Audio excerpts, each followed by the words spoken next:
Hello everyone, এখানে আমি বানিয়েছি চটকা ইলিশের একটা আলু বেগুন দিয়ে রেসিপি। যেখানে প্রথমে আমি চটকা ইলিশটাকে হালকা উষ্ণ গরম জল দিয়ে ধুয়ে নিয়েছি।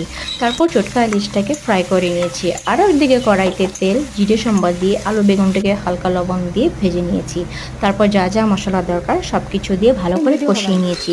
তারপরে অল্প দেরি কষতে দেওয়ার পরে উপর থেকে দিয়ে দিচ্ছি টমেটোটা যখন ম্যাশড হয়ে গেছে, তারপরে আমি আরেকটু দেরি কষিয়ে নিয়ে তারপরে দিয়ে দিচ্ছি ফুটন্ত জল দেওয়ার পরে একটু দেরি ফুটতে দিয়ে তারপরে দিয়ে দিচ্ছি আগের থেকে ভেজে রাখা চটকে মাছটাকে আর একটু দেরি ফুটতে দিয়ে তারপরে দিয়ে দিচ্ছি ধনেপাতা আর জিরের গুঁড়ো।